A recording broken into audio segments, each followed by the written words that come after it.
তুমি এক্সপোজ হয়ে গেছো। এবার এই লুকোচুরির খেলাটা বন্ধ করো। দেবাকে ছাড়াবার জন্য তুমি তো বস্তি লোকেদের সাথে থানাও ঘেরাও করেছিলে। ইনফ্যাক্ট তুমি নাকি দেবার জন্য আমরণ অনশনে বসতে চেয়েছিলে। আর এই ভিডিও ফুটেজ দেখিয়ে পিয়ারকে আমাকে উপহাস করছিল, বলছিল আকি ছাতা বাড়ির বউ নাকি বস্তি বস্তি।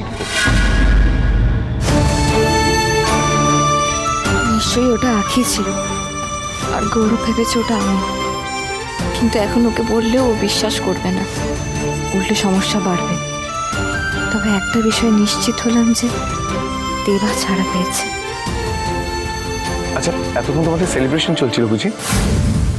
আমি যখন সারা রাস্তাটা যন্ত্রণার মধ্যে দিয়ে পার করছিলাম তখন তুমি দেবার সাথে সেলিব্রেশনে মেতেছিলে, তাই না?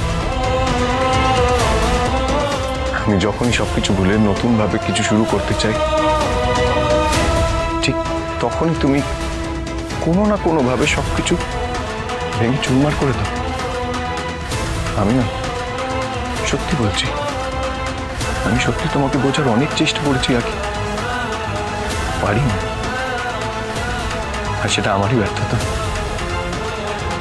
মায়ের কথা শুনে তোমায় বিয়ে করেছিলাম, ভেবেছিলাম কোনোদিন ভালোবাসবো না তোমায়, কিন্তু ভালোবেসে ফেলেছি।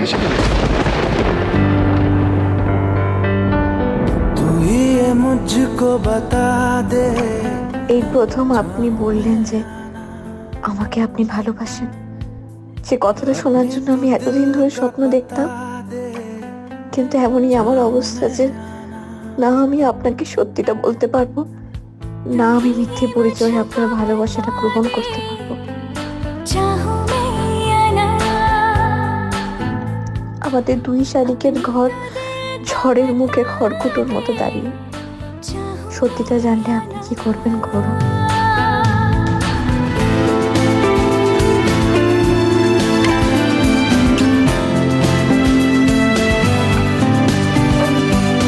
কিন্তু এতে তোমার কোনো দোষ নেই আর কি, দোষটা তো আমার।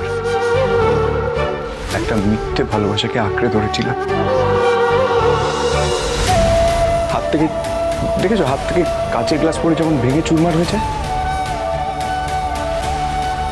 এটা ভেঙে গেল। জাস্ট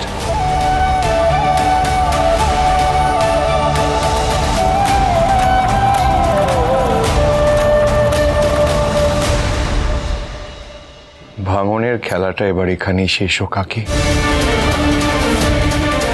আমি তোমাকে সমস্ত বস্তু থেকে মুক্ত করে দেব।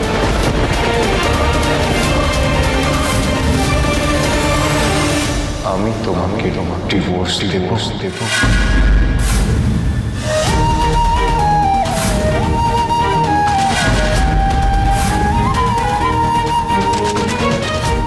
এতে তুমি মুক্ত হবে,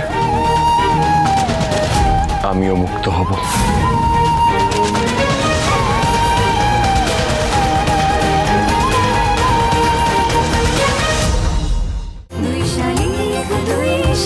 দুই শালিক সোম থেকে রবি প্রতিদিন বিকেল 5:30টায় স্টার জলসায় ও ডিজনি প্লাস হটস্টারে।